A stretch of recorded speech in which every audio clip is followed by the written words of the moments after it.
네, 여러분 안녕하십니까. 뉴스 빅5 시작하겠습니다. 오늘 함께 하실 네 분 먼저 소개해드리겠습니다. 최은미 기자, 소정섭 전 시사저널 편집국장, 이웅혁 교수, 김성수 변호사 나오셨습니다. 어서 오십시오. 안녕하세요. 김정일 위원장의 중국 방문 소식부터 살펴보겠습니다.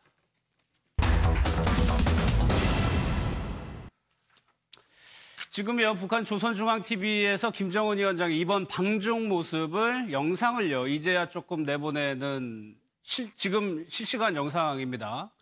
만찬장의 모습이 조금 나오고 있는데 여러 가지 좀 얘기들을 하면서 웃으면서 좀 얘기를 하고 있네요. 이번에 갔던 데가 다롄. 예, 그렇습니다. 그 뭐 대련이라고도 부르는데요. 예. 다롄이고요. 중국에서 그 가장 서쪽에 있는 우리나라하고도 굉장히 가깝습니다. 그렇죠. 1시간 정도면, 1시간 한 20분 정도면 비행기로 닿을 수 있는 곳인데 그곳에 어제 도착을 했고요. 어제 도착해서 정상회담을 가졌고 이 시진핑 주석과 김정은 위원장이 정상회담을 하고 지금 보시는 영상은 예. 정상회담 이후에 환영 만찬을 하는 영상인 것으로 지금 추정이 됩니다. 환영 만찬이 굉장히 성대하게 이루어졌다고 하고요. 그리고 다롄에서 하루 밤을 지새고 나서 하루 예. 자고 나서 그 다음 날에는 저기가 해변가거든요. 예. 해변가 굉장히 유명한 해수욕장이라고 하는데 중국 내에서도 그 해수욕장 해변가를 단둘이 걸으면서 벤치에도 앉아서 단둘이 회담하는 그 모습이 지금 그 사진으로 공개되면서 굉장히 관심이 컸습니다. 이게 네. 지금 지난 3월 26일에 방중하고 겨우 불과 43일 만이거든요. 이렇게 빠른 간격으로 방문한 건 굉장히 이례적인 일이라서 중국은 물론이고 북한에서도 굉장히 의미를 부여하고 있는 상황이고요. 예. 지난번에는 기차로 방문을 했는데 이번에는 그 고려항공 전용기를 통해서 그랬죠. 비행기를 통해서 방문했다는 점도 조금 눈여겨볼 예. 만합니다. 43일 만에 또 갔다. 이게 역사상 유례를 찾기 어렵다. 그만큼 이례적이라는 얘기거든요. 왜 갔느냐가 중요합니다. 그만큼 지금 현재 이 동북아의 정세 자체가 지금 급변하고 있지 않습니까? 그러니까 이 남북 정상회담이 열렸고 또 이제 지난 3월 달에는 또 북중 정상회담이 열렸고 예. 또 한미 정상회담도 지난번에 했고 또 이달 22일 날 또 열리고 그리고 아베 총리와 또 트럼프 대통령이 만나고 트럼프 대통령과 시진핑 주석이 통화하고 이렇게 지금 특히 남북 관계를 둘러싸고 북한의 비핵화 문제를 둘러싸고 굉장히 주변국들 사이에 정말 눈이 휘휘 돌아갈 정도로 빠른 움직임이 지금 펼쳐지고 있단 말입니다. 예. 그 속에서 중국과 북한 모두 자신들의 현재 실리를 취하기 위한 움직임을 빠르게 펼쳐가고 있는 것이고 중국으로서는 이렇게 빠르게 변화하고 있는 이 동북아 정세 속에서 이 자신들의 북한에 대한 영향력 예. 이것을 계속 유지를 하고 싶어하는 것이고 또 이 변화하는 과정에서 어떤 자신들의 입김이 들어가기를 원하기 때문에 그러한 중국의 어떤 속셈 또 북한으로서는 미국과의 북미 정상회담을 앞두고 뭔가 이제 중국과의 어떤 소통의 중요성 이런 것들도 있고 한편으로는 든든한 배경으로서의 중국을 안고 미국과 만나는 이런 모습을 이제 취하려고 하는 그런 전략적인 셈법 이런 것들이 어우러지면서 결국은 북한과 중국 모두 자신들의 어떤 외교적인 실리를 취하고자 하는 그런 움직임이 결국 이 급작스러운 이 43일 만에 또다시 이제 북중 정상이 만나는 그런 장면으로 연출됐다. 이렇게 해석이 됩니다. 두 정상이 어떤 얘기를 했는지 저희는 모릅니다. 그런데 비춰지는 영상을 보면 지금도 영상이 나오는 게 굉장히 시진핑 주석이랑 김정은 위원장이 굉장히 친한 듯한 모습을 보여줬거든요. 근데 친한 듯한 모습인데 얼마 전에 있었던 남북 정상회담 때와 약간 비슷한 장면이기도 해서 일부러 따라 재현한 게 아니냐라는 이야기까지 지금 나오고 있습니다. 지금 보시는 화면으로 추정이 되는데요. 저기가 이제 방추오 섬이라고 다롄 인근에 있는 섬입니다. 그 섬의 해수욕장에서 지금 회동을 하고 있는 모습인데 김정은 위원장과 시진핑 주석이 보이고요. 그리고 보이지 않는 한 사람이 더 있습니다. 저기 보시면 김여정도 옆에서 그러네요. 앉아가지고 참관을 같이 했습니다. 지금 통역 없이 45분가량 정도 걷다가 저렇게 벤치, 아마 미리 준비를 해놓은 벤치인 것 같아요. 미리 준비해놓은 벤치에서 저렇게 단둘이 앉아가지고 45분가량 이야기를 나눴는데 이제 저때 어떤 이야기를 했느냐가 우리나라 그 도보다리 회담 때 어떤 이야기를 했느냐를 놓고 며칠 동안 말들이 많았잖아요. 아마 이 장면 역시도 지금 그 외교가에 굉장한 궁금증을 지금 불러일으키고 있는 상황입니다. 그러니까 딱 이거 사진만 이렇게 비교해서 보면은 마치 우리 두부 회담을 따라한 듯한 벤치마킹한 모습도 좀 느낄 수가 있거든요. 예, 마치 그 보란 듯이 한 것은 아니냐 이런 해석도 나오고 있습니다. 예. 바꿔 얘기하면 내 뒤에는 중국이 있다라고 하는 똑같은 그 영상을 연출하면서 그리고 과연 이제 어떠한 얘기를 나누겠느냐. 물론 차이점은 그때는 이제 그 다른 마이크도 없었기 때문에 통역도 그랬죠. 없었고 오직 아는 사람 아는 것은 세 분이었다. 뭐 이런 얘기였지만 이번에는 그 통역자가 이제 두 명 같이 그 배석을 했습니다. 그래서 그 45분이라고 하는 이제 시간이 걸렸는데 마치 동일한 장소이고 사람만 바뀐 것 같은 예. 이와 같은 이제 그 느낌을 받았습니다. 그러다 보니까 이게 상당히 그 상징성이 있는 이와 같은 상황이 아니냐에서부터 아니면 지금 그 미북 그 대화가 무엇인가 조금 삐그덕거리는 면이 있기 때문에 예. 이것에 대한 어떤 보장성 제스처가 아니냐. 왜냐하면 인권 보장에 대한 북한에 있어서 인권 문제에 대한 얘기도 나오고 있고 또 그 퍼머넌트 디스멘틀이라고 하는 예. 과학자들도 직업을 바꿔야 된다. 또는 그 화학 무기도 또 처리를 해야 된다.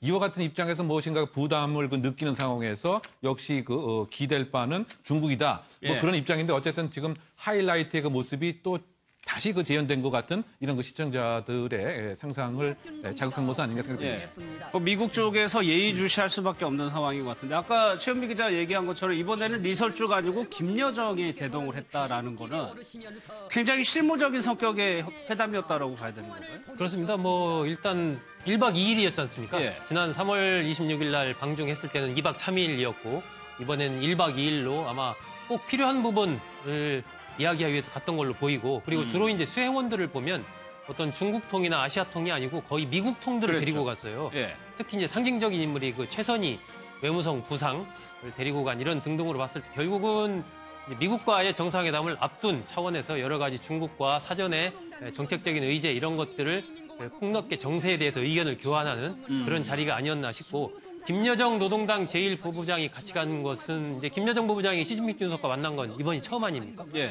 그런 등등을 본다면 역시 김정은 위원장 체제의 북한에서 김여정이라는 인물의 존재는 굉장히 그 비서실장을 넘어서는 사실상의 거의 2인자급에 버금가는 그러한 위상으로 지금 김정은 위원장의 위치를 동생인 김여정을 그렇게 위치 지은 것 아닌가 이렇게 충분히 볼 수 있는 상황인 것 같고 그동안에 예. 지난번에 문재인 대통령과의 정상회담 때도 사실상 김정은 위원장을 최측근에서 김여정 부부장이 보좌를 했지 않습니까? 그랬죠. 그런 등등으로 본다면 결국은 김정은 위원장이 이른바 백두혈통인 자신의 동생 가장 신뢰하고 있고 그 어떤 권력적인 측면에서도 예. 2인자로서의 위치를 현재 부여해 가고 있다. 이것은 과거에 어떤 북한 정권에서도 볼 수 없었던 또 새로운 모습이 아닌가 예. 생각이 듭니다. 지금 이제 공항을 떠나는 모습이 나오는데 이용혁 교수님 실제요 저 공항에서 거의 공항을 폐쇄하다시피 해가지고 올스톱 시킨 다음에 김정은 위원장을 맞고 배웅을 시켰거든요. 네, 아마 그 사회주의 국가에서 이제 가능한 그 같은 예. 그 경호 상황이 아닌가 그 생각이 듭니다. 어쨌든 그 출발 직전 그 5시간 동안은 아무런 비행기 자체가 접근을 못했던 것 같고요. 예. 이제 그러다 보니까 이제 그 국내에서 취재차 나갔던 기자들 역시 그야말로 중국 공안에 의해서 거의 뭐 체포 아닌 체포가 되는 이와 같은 상황에 있었던 것 같습니다. 그러다 보니까 과연 김정은 위원장이 실제로 왔는가 여부를 저 마지막 순간까지 그랬죠. 확인하는 데도 예. 상당히 관계가 있었던 것은 아닌가. 그리고 김정은 전용기가 다 공식적으로 이륙하고 나서 그다음에 여러 가지 교통이라든가 이것이 다 해제된 것 같습니다. 그러니까 우리가 생각하는 이제 열린 경우하고는 이제 상당히 사회주의 국가에서는 여전히 일반 그 승객들의 운행 자체는 별로 신경 안 쓰는 거죠. 그러다 보니까 네. 대한항공도 무려 3시간 이상 출발이 지연되었다. 현재 이렇게 알려져 있는 상황이 있죠. 예. 그 방추이다오라는 그 섬 자체가 북중 관계의 어떤 상징성을 띠고 있는 곳이더라고요. 네, 그렇습니다. 여기가 그 중국 지도자들이 굉장히 많이 이용하는 곳이고요. 예. A급, 국가공인 A급 관광지라고 합니다. 그 마오쩌둥 시절부터 휴가지로, 그러니까 지도자들의 휴가지로 많이 알려져 있었고요. 그 북한에서도 방문한 적이 굉장히 많아요. 김일성, 네. 제 위원장이라고 표현을 해야 되나요? 주석이죠. 예, 김일성 주석도 여기 와가지고 많이 머물다 간 적도 있고 이제 회담을 가진 적도 있고요. 그런 곳이라고 하는데 여기를 왜 이번에 김정은 위원장이 선택했느냐? 여기가 그러니까 그 보안에 굉장히 유리하다고 합니다. 섬이니까. 섬이기 때문에 다른 시내에서 한 20분 정도, 차로 20분 정도 떨어져 있는 곳이거든요. 그런데 그 섬과 대륙을 연결하는 그 시내를 연결하는 다리만 통제하면 누구도 여기에 들어올 수가 없는 거예요. 그러니까 사실상 어제 오후부터 오늘 그러니까 그제 오후부터 어제 김정은 그렇죠. 위원장이 떠나기 예. 직전까지는 그 섬에 거의 지금 북한과 중국의 지도자들 그리고 관련 스태프들만 있었다고 봐도 지금 과언이 아닌 상황입니다. 이 섬 안에 그 영빈관이 아예 따로 있을 정도로 굉장히 중국 지도자들이 많이 이용하는 곳이고요. 김정은 위원장도 이번에 그 영빈관에 머물면서 이제 만찬과 이제 숙박을 함께 한 걸로 지금 추정이 되는 상황입니다. 예. 아마 그 시진핑 주석이 자국의 그 항공모함 그 진수식도 여기서 있었고 했죠? 예, 등등등 하기 때문에 아마 김정은 위원장을 저쪽으로 다롄으로 부른 것 같고요. 이 방추이다오 섬을 선택한 것은 역시 해변 뭐 모습 풍경도 좋지만 보안에 역시 최적이다. 이런 측면에서 저걸 선택을 했고 이번에 이제 비행기로 김정은 위원장이 그랬죠. 저기를 간 예. 부분이 또 특이하지 않습니까? 저 부분은 결국은 이제 지형적인 특성 때문이 아닌가 그렇게 생각이 듭니다. 이게 기차로 가려면 거의 이제 10시간 이상을 가야 되는 건데 비행기로 가면 뭐 한 50분 정도면 평양에서 다롄까지 가니까 예. 그런 시간상의 어떤 이점 이런 것들이 있기 때문에 비행기를 이용하지 않았나 싶고 과거에 이제 김정은 위원장이 스위스에서 유학을 했기 때문에 그 당시 비행기를 탔던 이런 경험도 있고 예. 또 할아버지인 김일성 전 주석은 뭐 과거에 비행기 타고 외국도 여러 번 갔었으니까 아버지인 김정일 전 위원장은 뭐 사실 비행기를 탄 적이 한 번도 없죠. 그랬죠. 기차만 네. 타고 갔는데 김정은 위원장은 본인의 유학 경험도 있고 또 할아버지의 그런 이른바 벤치마킹 성격도 있고 또 실질적으로 지리상으로 봤을 때 1시간이면 가고 네. 이렇기 때문에 아마 비행기를 이용해서 가지 않았나 싶고 앞으로 북미 정상회담도 예정돼 있기 때문에 아마 그때도 현재 나오는 추측대로 싱가포르 등에서 한다면 비행기를 비행기 타고 탈 가야 수 되기 있다. 때문에 예. 뭐 그런 부분도 좀 고려하지 않았나 싶습니다. 소 국장님, 이 회담을 중국에서 요청했을 것 같아요? 북한에서 요청을 했을 것 같아요?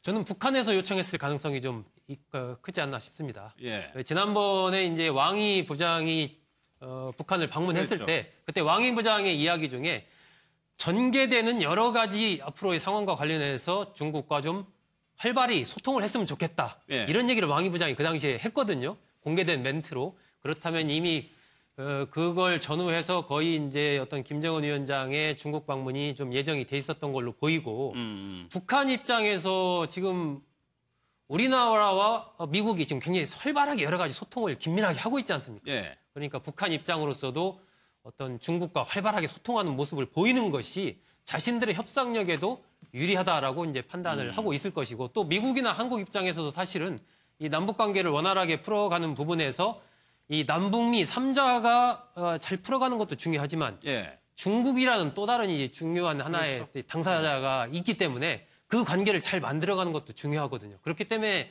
아마 지난번에 문재인 대통령과 김정은 위원장의 도보다리 회담 이런 부분에서 저는 일정하게 저런 부분에 대해서 김 위원장은 중국과도 좀 잘 소통할 필요가 있을 것 같다. 나도 미국 쪽에 뭐 충분히 잘 상황을 좀 설명해 가겠다. 예. 이런 식의 어떤 남북 정상 간의 여러 가지 그런 의견 교환이 좀 있었을 가능성도 있지 않나. 저는 그렇게 생각을 합니다. 알겠습니다.